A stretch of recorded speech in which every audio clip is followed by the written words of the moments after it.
It's Friday. Gotta get down on Friday. Camera 2 is empty because there are no humans at the news desk. We are all on the couch for the Today in AZ After Show.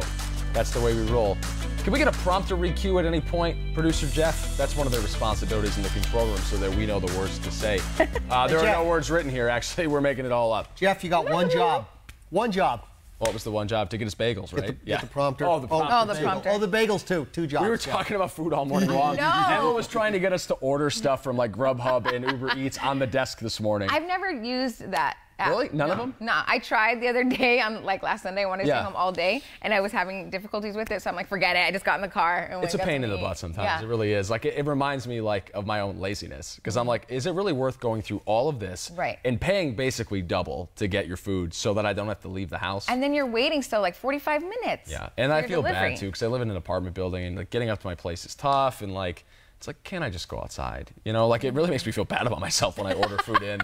Like I'm at a low point if I'm ordering Uber Eats. I know a lot of people love it, but yeah, I just think it takes more time. I'm like, just get in your car, right? Don't put on makeup or whatever. Just throw on some clothes. Sometimes I'm just plain exhausted though. And that's also the topic of this morning's talk here. Yes. If you guys hop in the comment section, you see posted at the top 12 news with the verified check mark. It's asking you as we get to the end of this work week, what wears you out? What exhausts you? Now this comes because a lot of people out there basically say that their kids exhaust them. So outside the kids, we want to know. There's a new study, though, that reveals that having a baby actually ruins your ability to get a good night's sleep for years. Researchers found that moms lost an average of 4 hours each night for the first few months of their child's life, but they don't catch up after that. No, it takes up to 6 years to get back on track with your sleeping habits. So being a parent is obviously exhausting, but we want to know what else exhausts you. JQ? Teenagers. You think a baby's going to keep you up? Teenagers. You wait till you have a teenager, folks. You have no clue what you're going to go through. Crack up because, there's a terrible twos. Yeah. And then there's the crazy threes, the manipulating fours. You can put a name for every year. My son's 24 years old, about to turn 25. I still have sleepless nights. I still worry about this guy. And he still tells me I don't know what I'm doing in my life, you know? Although every year he gets older now, I'm noticing this weird thing. I'm starting to get a little smarter. I don't know what's going on, you know, because I was a fool about 4 years ago. I was just whatever, you know. I always laugh about saying that because you have an older, your son's an adult. I always tell my mom, I'm like, okay, that's great, you know, you have a kid and a baby. I'm like, but then they grow up to be us, and like you still have to worry about them. Like my mom still worries about me. And I'm a grown woman. You know when you're 90 years old, you'll still worry about your kids. That's crazy. Doesn't matter if they're 60 or 70. That's stressful. In my case, I'll be 100 and my kid will be, 85. Yeah, you still got to take care of them, you know? Put them in check, tell them what to do. What about you? What exhausts you? You know what? Being the traffic anchor, thank gosh we work the hours we work because we don't have to deal with that. But there's been times where I've been in traffic and oh my gosh, it takes you an hour to get somewhere. It's awful. Like literally sitting there, not moving, you're frustrated. Everybody's upset around you. It's hot outside, especially during the summer, you know, and then everybody's cranky. So that exhausts me, sitting in traffic. And kudos to all those people making the morning commute or the drive home where it takes you an hour to get to and from work. Like that's amazing. Domokos agrees. He says commuting to and from work is getting worse, and it really is. Like, when I lived in Tampa before I moved out here, I would make it a point never to go anywhere between 3 and 7. Just don't. Like, it's not worth it. A lot of these cities that, as they've gotten larger, Tampa's one, Phoenix is another. It's just growing and growing. The cities aren't built to handle that sort of traffic on the roadways. So, like, whereas if you just took 7th Street north and south a few years ago to get somewhere, that might have been the quickest way to do it, to avoid the 51. Now it's not. Like, you're just going to be sitting there. I mean, I can't tell you how many times I've been trying to go a quick drive up 7th Street during those hours, and you're sitting at lights for multiple cycles. So you get the green and you can't go because some jackwagon is sitting in the intersection. He tried to go on the last green light, and he's been stuck because they're waiting for the light up there. Just throw your arms up. I hate driving, period. Yeah, like it's just stressful. I, for one, can't wait until driving is an automated procedure where I can just hop in the car, tell my car where I'm going, and kick my feet up. I can't wait. You know what I honestly see in the future? I see light rails going from Camelback one end of town to the next, light rails going all over the place. I really do think we'll be there. You know, but then we'll fight about all the people. But there's such a stigma with public transportation in this country. Like, in this country, people in this country think that public transportation is for poor people to get around. Really? Yeah, it's my son. Yeah. But now he does it. I mean, there are plenty of business professionals that ride the light rail. I see them every single day outside there waiting for the station. Saves you time. Right? And money, stress, and gas, and whatever. Yeah, you name all that stuff. Yeah, and worry. So hopefully we get there. I know New York, but like a city like LA that doesn't have it, I mean, it's just. Oh, and their traffic is the worst. My God. I mean, you don't want to travel on the weekends. You were giving your little time in Tampa there between 4 and 7. LA, I mean, people don't want to go to a barbecue. Where do you live? You're having a barbecue? Hey, no, if you want to come to my house, hell. The hills? Yeah, I'm not going to the hills. I'm not going to the west part. And over there, West Hollywood. LA doesn't have parking. Yeah. That's even worse. I got friends that they will not use their parking spaces when they come home on the weekends because they take anything open on the streets because they need to keep, because their driveway's open. Yeah. That's theirs. But they need to take any spare thing so that when I invite Paul over, he can park in the driveway. You park in the driveway. Yeah. Yeah. Or that tandem parking, they have a lot of that. I'm like, no, that's a lot of work. When I lived in LA for a little bit, my roommate and I had to do that, and it was such a pain because I'm like, okay, when are you leaving so you can get out so I can get back in? Like, you had to coordinate everything. Oh my gosh. Lisa says she can relate to this. She says people just don't pay attention. It's ridiculous. Yes. I was actually telling a story to a friend of mine who was in town over the weekend, and we were talking about the story we did about Arizona having some of the worst drivers in the country. And as we were driving to dinner, I was like, yeah, we just did this thing at work about how people are like the worst drivers in the country out here. And I swear to you, twice on the way to dinner, we witnessed one guy going the wrong way. We witnessed another guy cut another guy off, and then we witnessed a third guy who just like wouldn't stay in his lane in a 2-lane, and he was just like in both. And it was like, I swear, this is all true. Like, this is just the way people drive out here. And it's crazy, like you said, the time. I remember, so many years ago, you could drive at like 4 o'clock when traffic used to hit. Now it starts at 2, like 2 o'clock. Like, it's just, you can't go anywhere. Like, Peggy says, by the way, Peggy, real quick, shout out for the dollar vocabulary word here, ruminate, in her comment section. I tend to ruminate for hours during the night about things that are bothering me. It serves no purpose at all. How many times have you got sucked into that death spiral, guys, where you're laying in bed at night and thinking like, well, I'm going to die at some point. Oh, man, that's really going to bum my mom out. Oh, God, my mom's going to die at some point. I'm going to have to bury my mom. And then oh, there goes the phone. You know what exhausts me? Losing your phone in the couch. No, but like that whole cycle. Four phones there last week. Oh, you know what? My hand's too big to get in. It's gone. I'm going to have to go under and get it. In the meantime, check out our ICYMIR in case you missed it from Today in AZ this morning. We want to know from you as well. Should professional athletes be held to a higher standard? This comes as a result of something that just happened involving the Phoenix Suns. Check it out.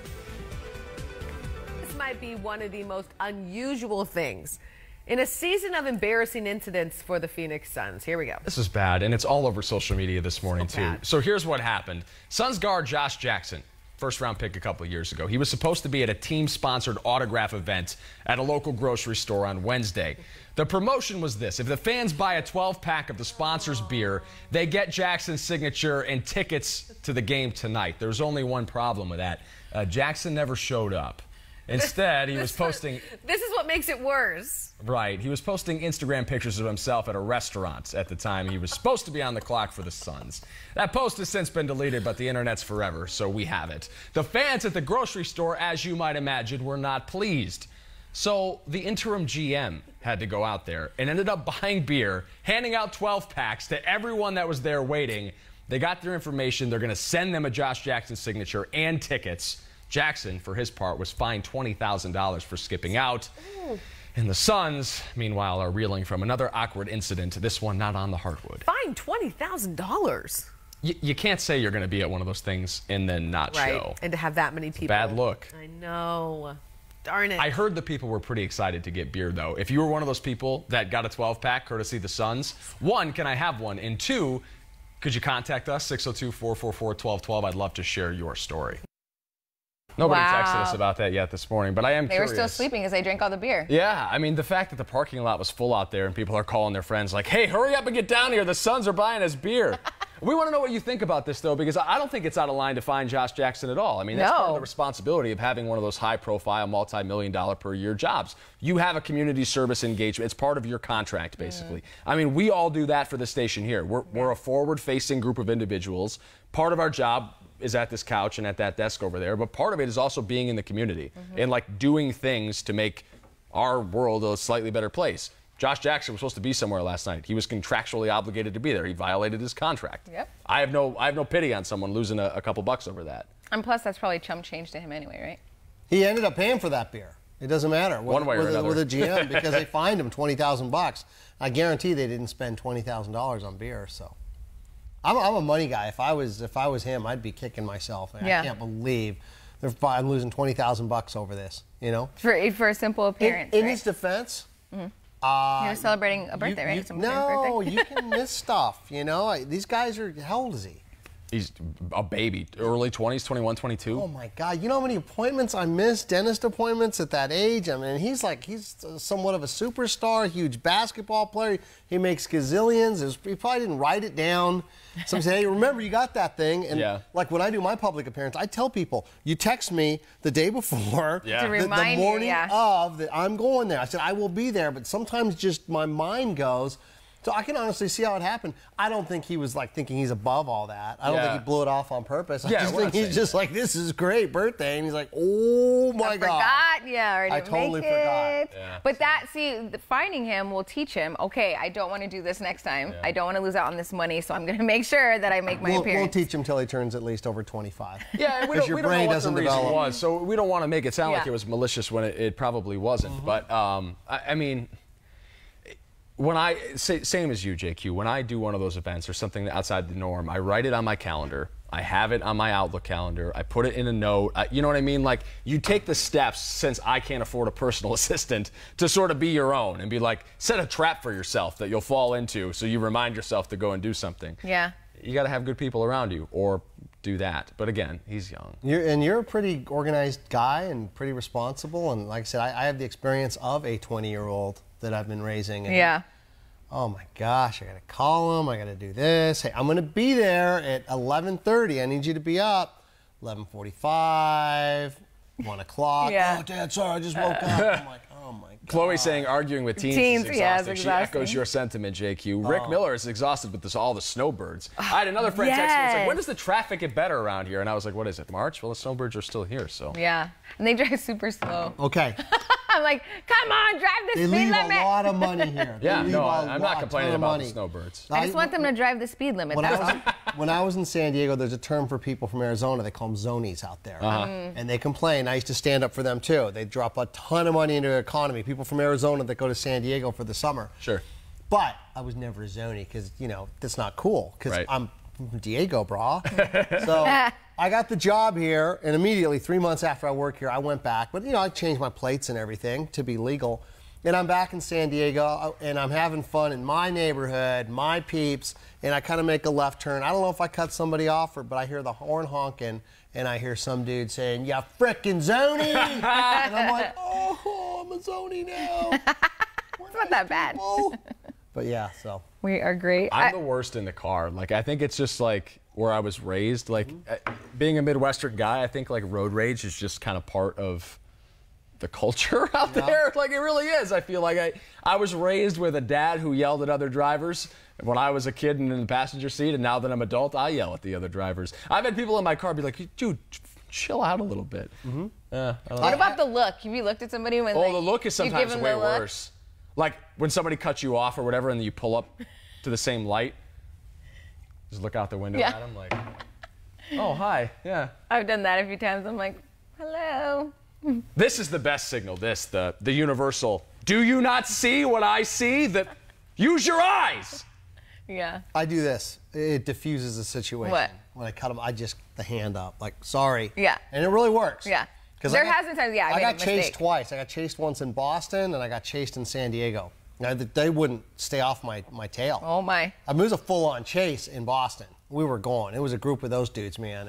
And who's that wrote The Art of War? Somebody. Lao Tzu. Yeah. Or it might have been Sun Tzu. One of theZus. Yeah, you want to make sure that it benefits you as far as the numbers. In this case, I was very smart. You run. Right. I'll live to fight another day. You have to know when to engage in conflict and when to retreat. I had to run many red lights, and I was a pretty. Oh, Jimmy. Yeah, it was the lady I was with. We cut somebody off. Are you sure it wasn't her They honked at us. Well, right. she did something. She did not flip them off, but she did forget it. Oh, they took that as a flip off, Yeah. and it was on. Yeah. These boys from Charlestown, man, they weren't messing around. People get upset. One time I saw this lady on the freeway. I was leaving work here, and she was getting on the freeway, and she was cutting everybody off, and like she was speeding behind them, honking behind them, going crazy, throwing hand gestures, and I was like, what is wrong with her? Like, she was obviously upset about something, but she took it out on everybody on the freeway. Yeah, well, if somebody pisses you off, really mad, just give them the hand. It works. Seriously. So you're going, you cut somebody. What are you doing?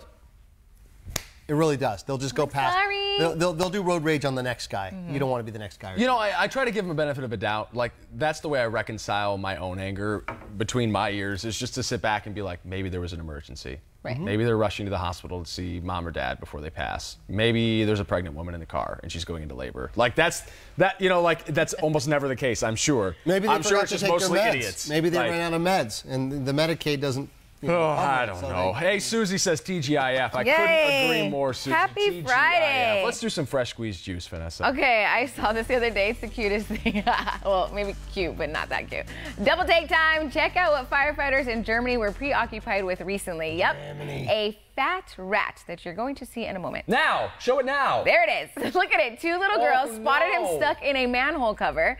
So they enlisted the help of volunteer firefighters to help rescue him. In a matter of minutes, they freed the rodent, who scurried away embarrassed, but okay. But look at how funny. Like, I saw these pictures and he was like, help! That is Somebody like all of help us when we me. put on that pair of pants that we think still fits, but definitely still doesn't fit. Really a Oh cute my rat. God. I gotta admit, that is a really cute rat. I mean, that was nice of them to save him. Oh my You know, gosh. because he just Yeah, running instead of around playing there. whack-a-mole there. Yes. Look at but that picture. Help. I saw it the other day and I just could not stop laughing. I'm like, this rat. And they've never done much to Europe except for spread the plague. Right. Responsible for the death of millions. They wanted to save the little guy. He you was know? really cute. Yeah. They're cute until you get to the tail. That's all the squirrels are. yeah. Squirrels are rats with a pretty a prettier tail. That's all there is to it. Until they bite you with their little, Oh yeah, sharp little pointy teeth. yeah, their teeth. But probably because the little girls asked for help. They were like, okay. That is really adorable. It's nice to live in a Western society where people care about animals and even creatures that we don't look upon that well. One more thing about I saw these comments. We're gonna have a good laugh at these in just a second. Okay. But one more thing about the rat before we let it go. Have you ever had a moment where you were putting on weight and you were kind of in denial until something happened? Oh, piece of cake. Like, what's the thing though? I can't button my pants. Yeah, a Yeah, pant absolutely. Yeah, in San Diego, I shared it with a few anchors. It's called Jimmy's Dirty Little Secret.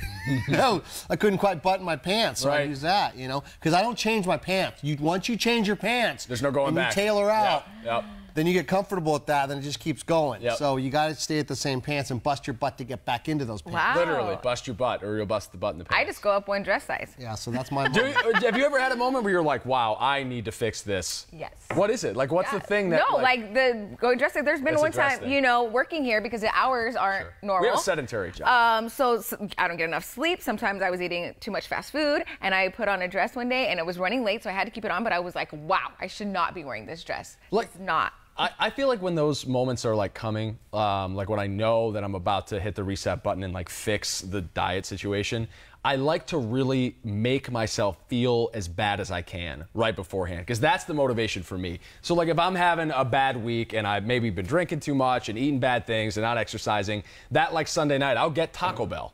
And I'll just go ham so that when I wake up Monday morning, I feel awful about myself. I do the same thing. And I'm like, I'm going to fix this now. But I need to kind of take it over the edge to give myself that extra motivation, if it makes sense. That's a very common human trait. The pants thing is good, though. I busted a button one time. I was at a urinal and tried to put it back on, and the thing shot off like a rocket. And it was the like, suit, this is can a you problem. button the suit? That's also important too. You got to be able to button Only that if I sit with comfortably. good posture. You look good. You look good. That's what you can tell. My But Spanx only holds so much, yeah, it's scary. It creeps up on me because I'm not just a gut gainer. I gain it like gradually everywhere, so it creeps up. I'm a thigh guy. I got big, fat But legs. at least you're lucky. See, I got little skinny stick legs, so I wouldn't mind putting it in my legs. I'll loan you some. Yeah. All right, let's get to those comments Yeah. because these people are cracking me up. Please, by the way. please. These are funny. Okay, so Chloe said, once I saw a lady on the 17 eating a bowl of pasta, like driving. Did she bring it from home? Did she get it like takeout?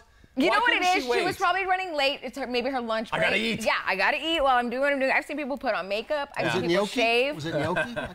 Gnocchi, Tons of people I have saw done this. somebody, I think I told the story on the show before, but since you guys don't watch every single day, I'll tell the abbreviated version. I once saw a woman in Walmart eating a bowl of soup. And it wasn't like a takeaway bowl, like a plastic bowl. It was a ceramic bowl, and she had it sitting like in the child seat part, and she kept like leaning over to eat the soup. I have so many questions. Did you bring it from home? Did you crack open a cold can in the store? I'm like, I gotta eat this now. Like, or did you get the bowl? Just like so many questions. There's so many things. Okay, so Samantha said, and I've noticed this too, I've noticed a huge increase in the amount of people who honk at me when the light turns green. But like when my foot is already off the brake and I'm about to hit the gas, at least 6 times in 2 weeks. That's so true. People are not patient anymore. As soon as that light turns green, it's like, well, I know why though. Because everyone's doing this. You ever seen this when you roll up to an intersection and there are multiple lanes and nobody goes? Yeah. It's because this guy's looking at his phone and he's like, well, I'll see in my peripherals when that guy goes. But that guy's also looking at his phone. So you can just get 2 people waiting for the other guy to go. And then you look up. Then you got to hit the horn. And it's green. The rule is 3 apple. I think that's the universally accepted rule. You're sitting behind the guy in front of you. The light goes green. 1 apple, 2 apple, 3 apple. Honk. If the brake lights are still on at 3 apple, go crazy on the horn for all I care. Really? Yeah. But don't go at 1 or 2 apple. Give them a second to react. Some people have faulty transmissions. Some people don't want to fly out of the light. Just give them 3. But after the count of 3, it's fair game. Well, I just want to say that Eddie is living a nice life. He said, happy Friday, first of all, so happy Friday to you. He said, so glad I only have a 4-mile commute and I get plenty of rest. Not exhausted. Not at all. Good job, Eddie. Eddie's a big fan of the show. I appreciate him popping by and saying hi. Coming up next week on Today in AZ, I'm going to break this news to you guys, but I'm not going to tell anyone else about it. This is just for the online viewers, those who have stuck around, the 50 live viewers we have right now. I'm going somewhere next week. No way. Monday through Wednesday. I'm not going to be at the studio. Are you prepping for stories to come, or will we know? I'm going to be on assignment, so you'll eventually going to see what I'm working on Monday through Wednesday. But you're going to have Phil and anchors the first 3 days of next week. I'm super excited about this. We're not going to announce what it is just yet, but there is an announcement forthcoming. Super cool. I'm so excited. Nice. Yeah. Good. That's wonderful. Is that ambiguous enough? I will say it also involves wardrobe changes and dancing. You going to be Elvis again? You dancing? I wish. Yeah, me dancing. I'm not excited about it. That part I'm not stoked about. But we're going to make the best of it. We're excited to see it, though. So keep it right here on 12 News or, the TV channel. What are you guys doing this weekend? Real quick, what are you doing? What's going on this weekend? Yotes Red Wings tomorrow. Okay. And then we have a going away party for one of our photographers. So I'm going to combine those two. Barbecue. Barbecue? Barbecue, yeah. Oh, Spring training Sunday game? nights, too. Yes. Innings says I got Sunday tickets. Okay. Band of Horses. Shaky Graves. Eddie Vedder. You guys have a fabulous weekend. Go enjoy those spring training games. Be careful of a little bit of rain maybe coming this way. Yep. A few showers. You don't exhaust me, people.